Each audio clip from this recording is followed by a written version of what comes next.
Samajwadi party के किन्न कार्यकर्ता का सम्मेलन का आयोजन किया गया था, जिसके मुख्य अतिथि प्रदेश अध्यक्ष पायल सिंह किन्न ने कार्यकर्ताओं में जोश भरने के साथ आगामी लोकसभा चुनाव में भाजपा को उखाड़ फेंकने का आह्वान किया। समाजवादी पार्टी द्वारा मंगलवार को एक लॉन में किन्न कार्यकर्ता सम्मेलन का आयोजन किया गया था। इसमें प्रदेश अध्यक्ष पायल सिंह किन्न ने कार्यकर्ताओं में जोश भरते हुए कहा कि मौजूदा सरकार में बेरोजगारी, महंगाई ही नहीं बल्कि किन्न के बधाई देने के खिलाफ कानून बनाया जा रहा है, जिससे किन्न अपना हक भी नहीं मान पाएंगे। इसके लिए हम सभी को एकजुट होकर मौजूदा सरकार को उखाड़ फेंकने की जरूरत है। कार्यकर्ता आगामी लोकसभा चुनाव में एक होकर पार्टी के लिए मजबूती से काम करें। आपको बताते चले यह वही किन्न समाज है जो मुगलसराय नगर निकाय चुनाव में काफी संघर्ष के बाद अध्यक्ष पद पर काबिज हुई थी।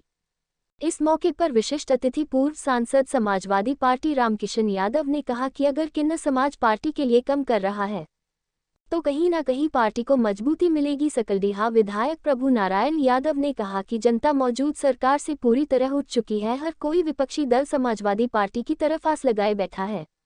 इस स्थिति में कार्यकर्ता एकजुट होकर ऐसी निकम्मी सरकार को बेनकाब करने की जरूरत है।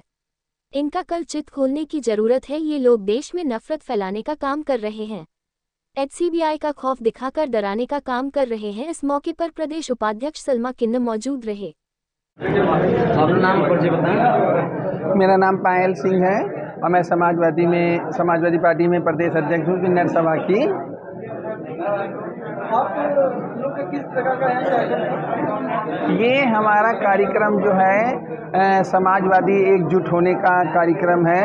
जो हमारा संगठन स्त्री पुरुष या किन्नर सभा जो भी है वो सब हम लोग एक होना चाहते हैं। जो हमारे अंदर का भेदभाव है उसे हम लोग ख़त्म करना चाहते हैं कि हम आपस में सब एक समाजवादी हैं और उसी चीज़ को लेकर हम लोग जो हैं काम कर रहे हैं। और हम लोग हर ज़िले हम सलमा सब लोग मिलके हर ज़िले जा रहे हैं और जाकर लोगों के अंदर एक समाजवादी की विचारधाराओं को जगाने का काम कर रहे हैं।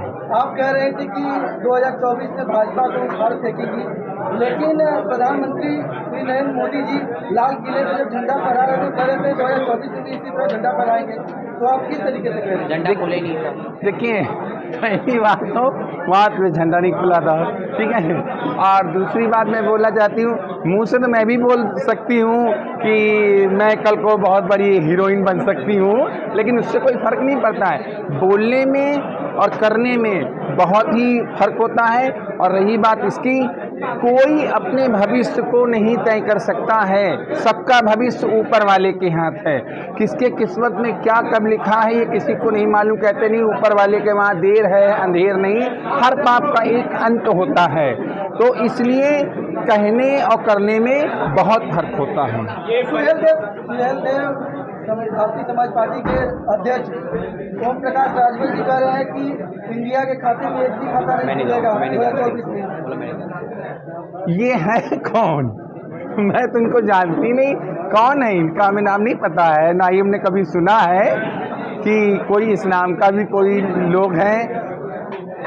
क्या बोल सकती हूँ मैं इनके लिए, मुझे कुछ नहीं पता इनके बारे में, मैं नाम ही नहीं सुनी हूँ आज तक। राजनीति में विपक्ष में एक परिवारवाद का मतलब होने का दावा लगाया जाता है, इसका क्या मतलब है? देखिए, परिवारवाद की बात रही, परिवारवाद जो है हर पार्टी में है। कौन सी पार्टी ऐसी जिसमें परिवारवाद ना हो, किसका परिवार पार्टी के अंदर ना जुड़ा हो और किसका परिवार विधायक और सांसद ना बना हो, ये कोई बड़ी बात नहीं है। जो परिवार का बात का बिना परिवार के किसी का वंश चलता है? परिवार तो हर जगह होता है और हर नेता पहले अपने परिवार के लिए सोचने की कोशिश करता है, लेकिन नहीं, हमारी समाजवादी पार्टी कभी परिवारवाद ना थी ना है। वो सबको लेके, सारी जाति और सारे समाज को लेके चलती है हमारी समाजवादी। शर्मा जी जब सोनू किन्नर चुनाव लड़ रही थी, शर्मा जी काफी साथ दिया, लेकिन आज इस मौके पर सोनू किन्नर मौजूद नहीं है। देखिए, वो इसलिए नहीं मौजूद है क्योंकि वो डरी हुई हैं, वो डर गई हैं।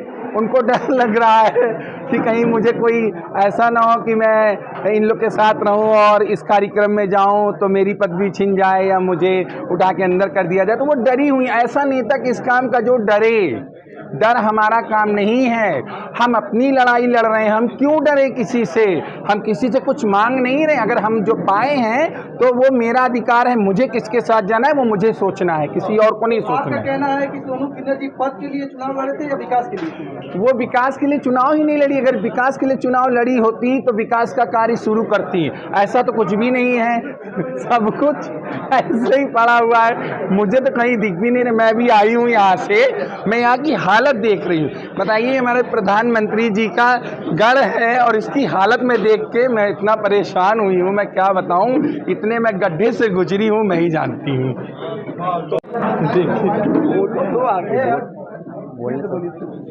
शर्मा जी, आप सोनू किन्नर के साथ में थे शुरू से लेकर अंतिम तक, चुनाव को जिताने में आपका बहुत बड़ा योगदान था। देखिए, मेरे समाज का और हमारा भी योगदान था, जनता का भी योगदान था। ऐसा नहीं कि कोई 1% वहाँ पे योगदान कर रहा था, सभी लोग थे वहाँ पे।